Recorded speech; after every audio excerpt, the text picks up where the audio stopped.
Hello, friends. Welcome to the spoken word. This poetry with a purpose. We did a long one last night. Stories and poetry. We're just back in the regular format. We're Nehemiah today. Nehemiah 2, 11 and 12, Jerusalem.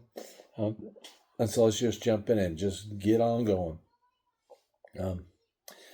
I went to Jerusalem, and after staying there 3 days, I set out during the night with a few others. I had not told anyone what God had put in my heart to do for Jerusalem. There were no mounts with me except the one I was writing. Nehemiah 2, 11 and 12. Jerusalem. Within my heart I only find fierce determination to which I'll bind, an unbreakable desire given by the Lord, our hearts now singular in one accord. The wall in sight this night I rode, total desolation, a burdensome load. Yet I see the truth that no one understands, for Paul can't be thwarted in his holy plans. And so I'm humbled he's called me to finish this work, for it shall be completed, for I will not shirk. No matter the damage, God is with us, and like David we love him, and in his love totally trust. Whoa. That was just fast, brief, but right to the point. Good deal. Let's start again. I went to Jerusalem, and you know the story. In Nehemiah, they rebuilt the wall, I think, in 52 days.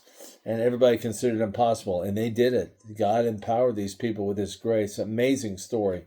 I went to Jerusalem after staying there 3 days. I set out during the night with a few others. I had not told anyone what God had put in my heart to do for Jerusalem. There were no mouths with me except the one I was writing, Nehemiah 2, 11 and 12, Jerusalem.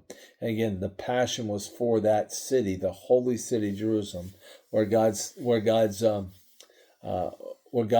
was. Just amazing stuff. And it still exists today, later, thousands of years later. Within my heart I only find fierce determination to which I'll bind. He bound himself. What God put in his heart, he bound himself to that determination to rebuild the wall. An unbreakable desire only because it was given by God, given by the Lord. Our hearts now singular and in one accord. God's heart and his heart were singular in the rebuilding of the wall around Jerusalem. Beautiful stuff here. The wall in sight this night I rode, total desolation, a burdensome load. He was riding out at night to see this wall, and he saw how destroyed it was. It was totally desolate, that area. And it was just really sorrowful how much damage had been done. Yet I see the truth and no one understands, for Paul can't be thwarted in his holy plans. Again, he saw the truth of it, that no one understands. You're not going to overcome God. You're not going to beat God. God always wins. He always wins because he's sovereign. He always wins. Amen.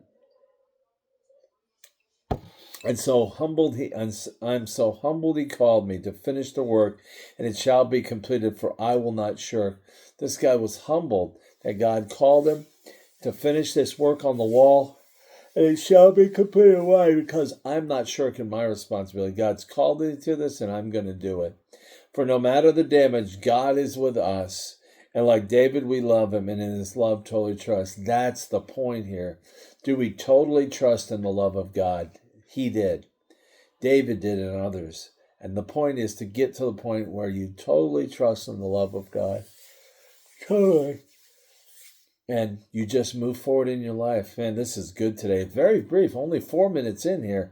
There wasn't a lot here, but man, it's a power punch. Nehemiah is quite the book. It's one of those smaller prophets, but man, it packs a powerful punch. So anyway, Jerusalem, and this is from Nehemiah 2, verses 11 and 12.